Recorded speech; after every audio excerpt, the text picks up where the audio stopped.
Davies, and welcome to As Yet Untitled. Tonight, we will be chatting. There is no prep, no rules, no agenda. All I have is a fact about each of my guests, and by the end of the show, hopefully, we will come up with a title for the programme. It's a simple ambition.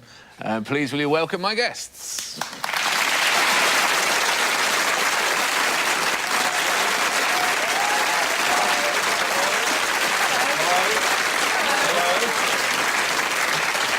Here they are. This is Colin Lane. Colin Lane has one festive eye. So that's good.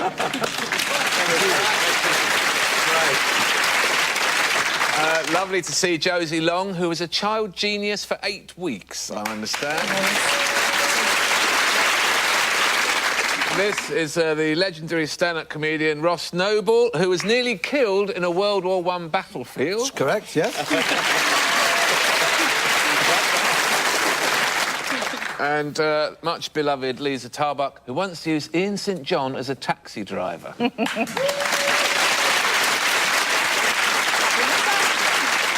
Welcome, all of you. It's very nice to see you. Josie, what are you having? I think it's a red berries tea. Did they bring it to you as a surprise, or did you select it? This is my first choice thing to...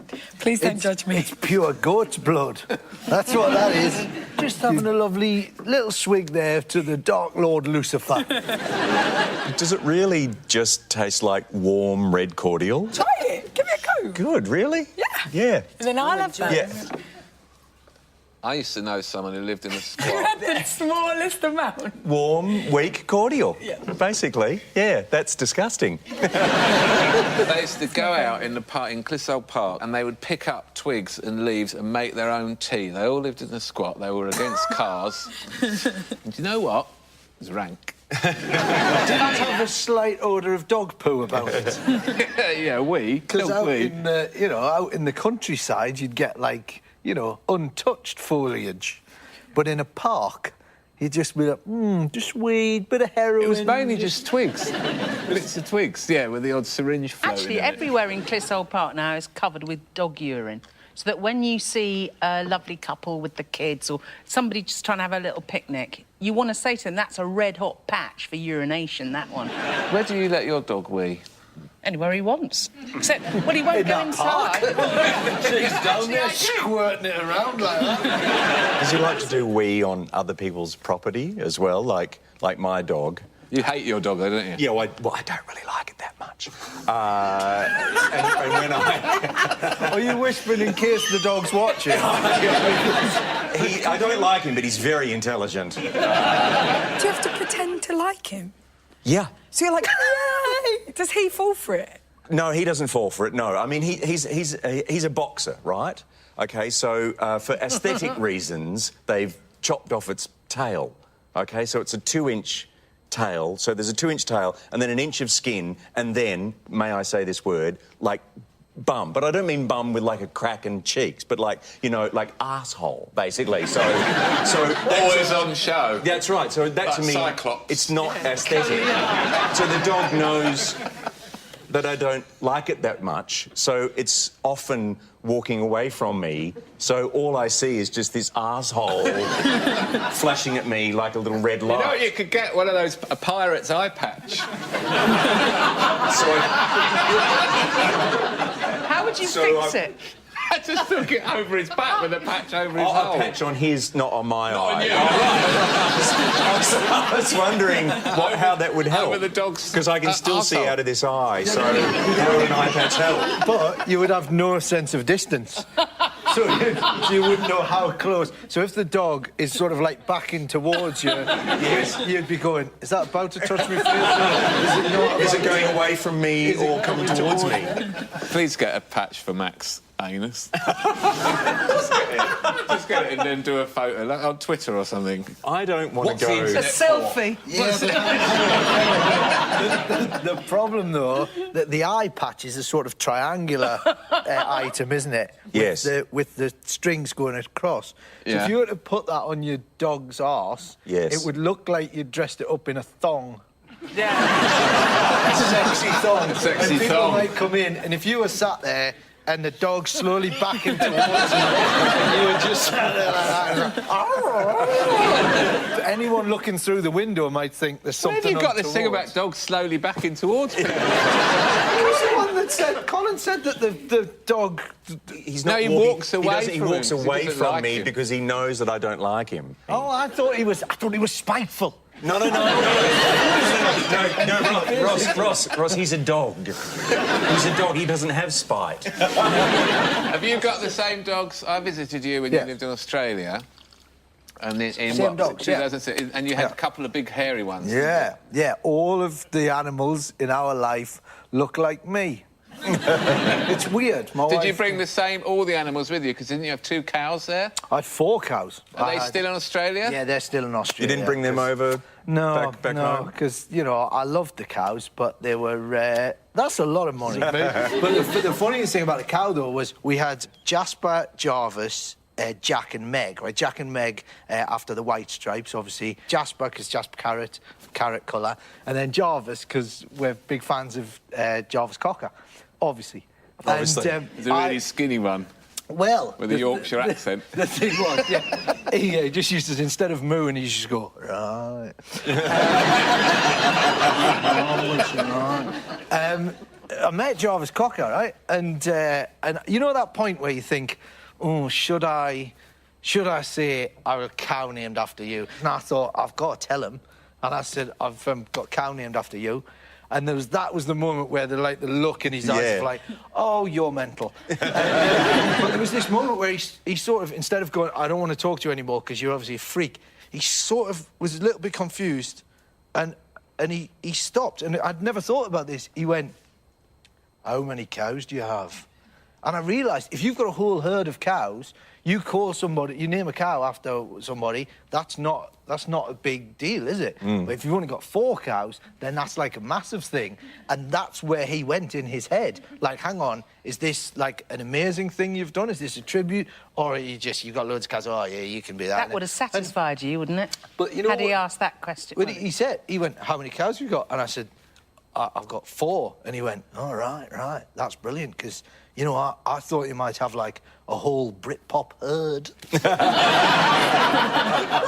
And that's the greatest sentence I've ever heard anyone. Jarvis Cocker going, right, you got a Britpop herd, Liam's over there, and that's... Why are cows' names, why do they not have to be gender organised, like humans' names? Why did you not have to have 4 girl cow names? We had 3 boys and 1 girl. Boy cows are bulls, though, aren't they? They're not cows. That's a good point. Very good. Oh, God. Oh, God, I wondered why I was only getting half a cup of milk. The rest of this episode will be on Dave On Demand if you missed it. And now for extra stories that didn't make the show. My dog likes to wee on, does about 20,000 wees, but at the same time, he will often wee on other people's belongings. You know, like if they're playing cricket or something and he goes and does a wee on their cricket bag or something and you're going, sorry. just And walk off? sometimes they go, that's fine, and then other times they go, well, that's not so fine. If he's done not wee on fine, somebody's is it? jacket or something, then they go, how about some money for dry cleaning? And you go, well, that's complicated. And Because he's a dog, he he's doesn't a have dog. any money. That's right. I'm not paying for it. I'm not paying for it. That's right. If you give it an eye patch, then does that affect your depth perception? Yeah. Does it really? Yeah. Yeah. Yes. Yeah. Oh, whoa! John, yeah, that's right. Yeah. Oh, and that's like, whoa! Yeah, whoa. Yeah. This eye is definitely... You're fuzzier that way than that way. I can see you clearly. That's nothing to do with the eye patch. That's your sight deteriorating. Can you one tell that side. I'm moving forwards? Yeah, I've got you moving forward. Can you tell that I'm moving backwards? You're not. Are you? I was! Yeah, slowly, though. Yeah. I was very excited by that. Pirates then really had no idea how close land was or anything. That's true, yeah. What treasure. And walking the plank as well. Sometimes, you know, if they made one of them walk the plank, he'd be there for... He'd be there for ages. Going, Am I there yet?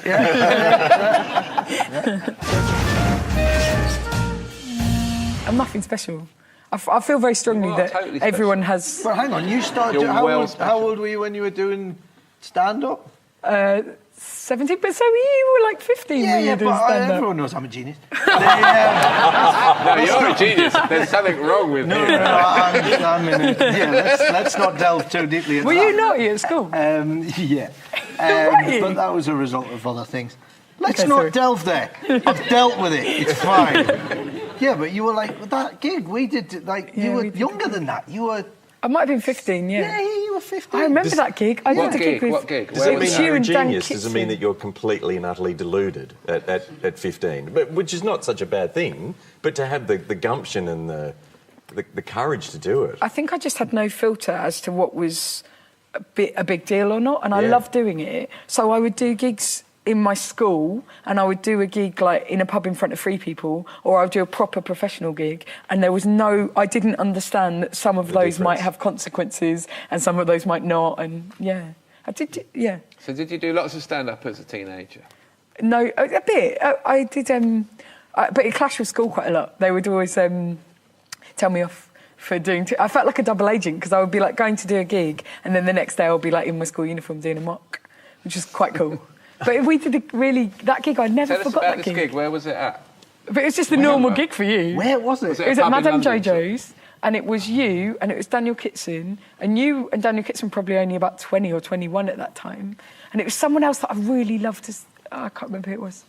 It was someone else who was like a hero of mine at that time. Hang on, but because we did that BBC thing, wasn't that? Oh, the competition, That yeah. was before that, though, wasn't it? Oh no, that was when I was 17. Vague lives. I feel like I'm on We there. know more about Diamond Doors than we know about you two. Weirdly, that competition was that Bob Monkhouse was on that. He was! Bob Monkhouse was on that gig. And I got pissed on.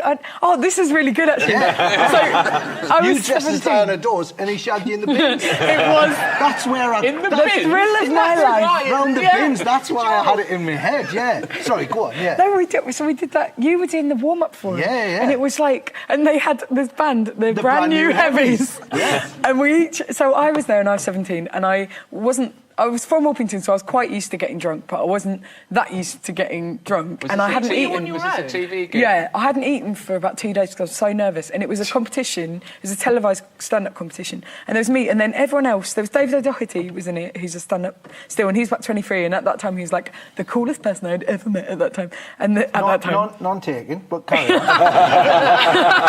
I hadn't met you I was yet by getting that paid. point. That was the warm-up. I'd already on the show. met him. Yeah, carry on, yeah. So then there was me, and there were a few others kind of, and they were all proper adults.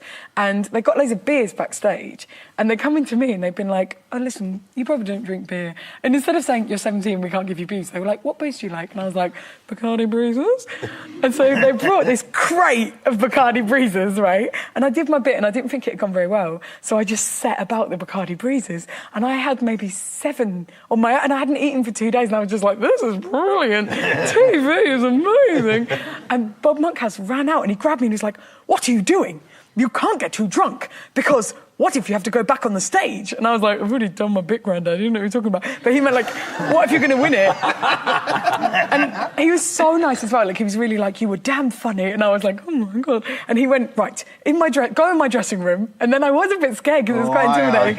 But he said, in the dressing room, there's a fruit basket. Eat as much of it as you can to sober up. So I went in and I was like, just eating all this fruit. Like, and then I did win it, and I was on an even keel. But that must have been... You must have known.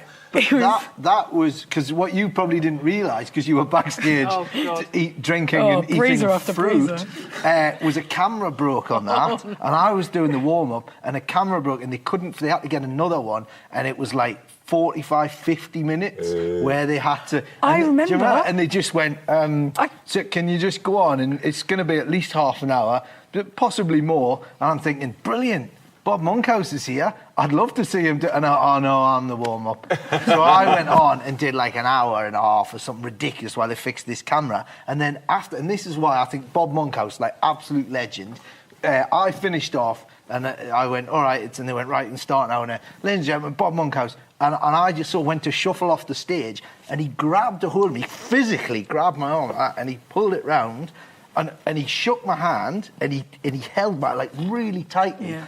and he forced me to take a bow, and he kept going like this to the audience, and he properly, and he just, and I went, "All right," and it was just anyway, get in my dressing room, and eat a pineapple.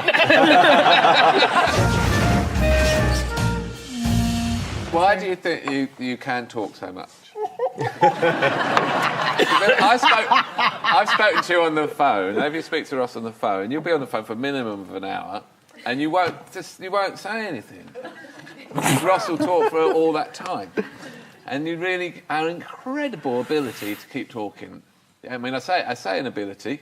Yeah. Because in your job, it's definitely a quality. But in life, does it make things difficult? Yes. Yeah, it really does. You know why? Have you been out like it since you were little? Yeah, because I can't. I'm dyslexic.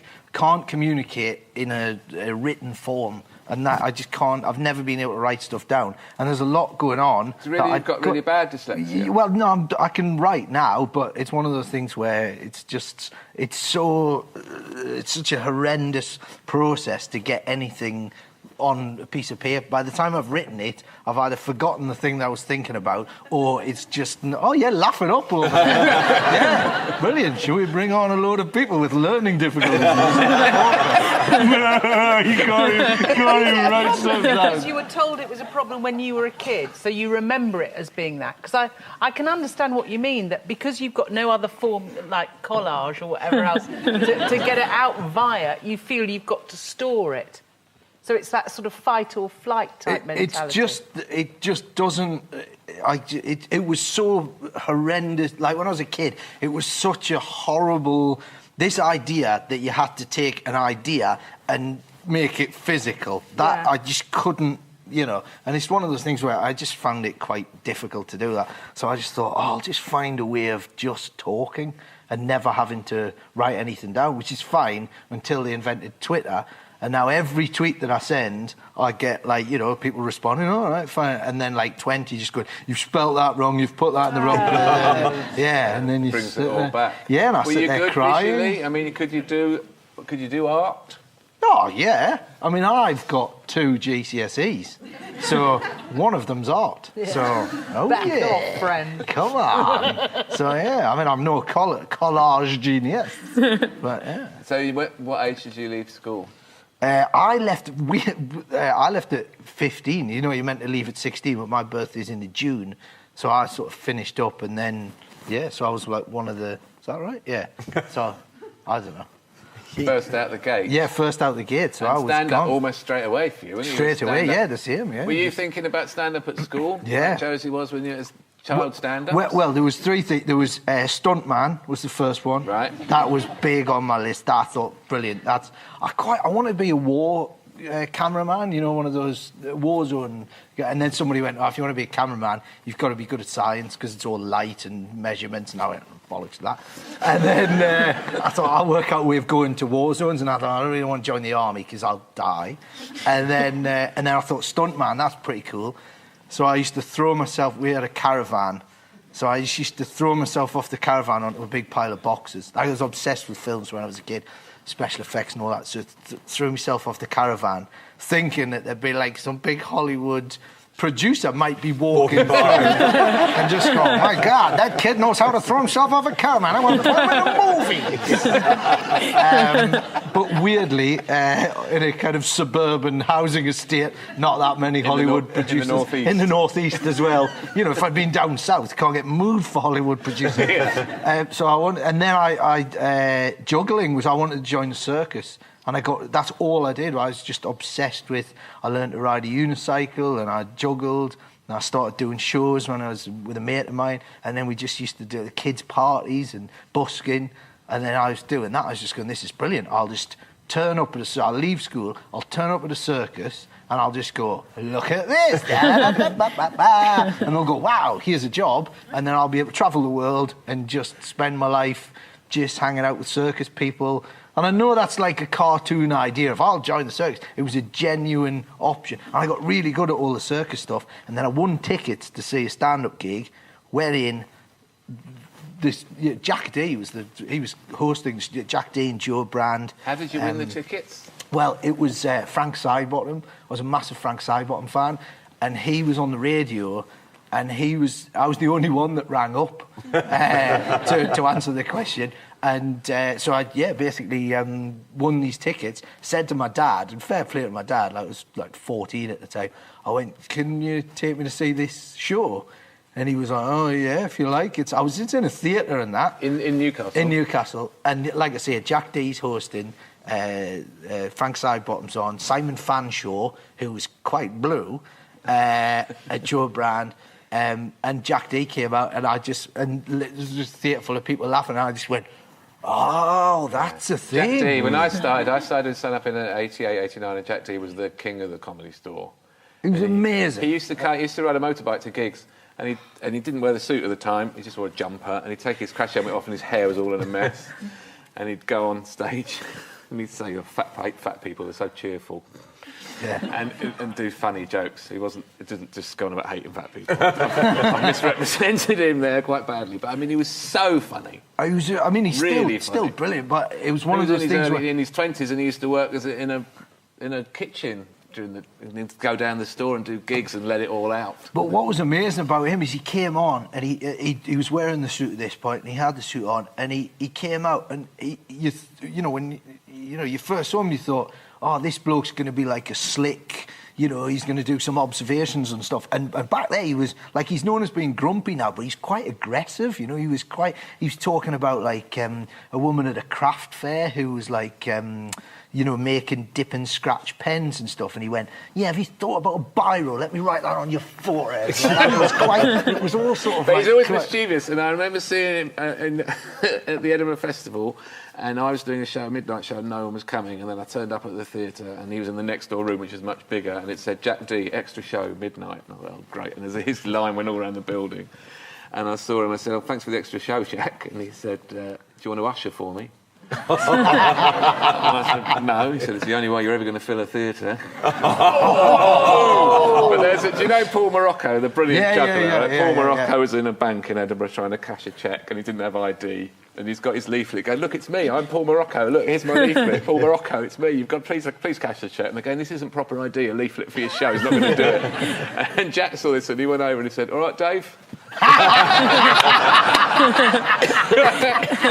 And then he goes, how's the court case coming on?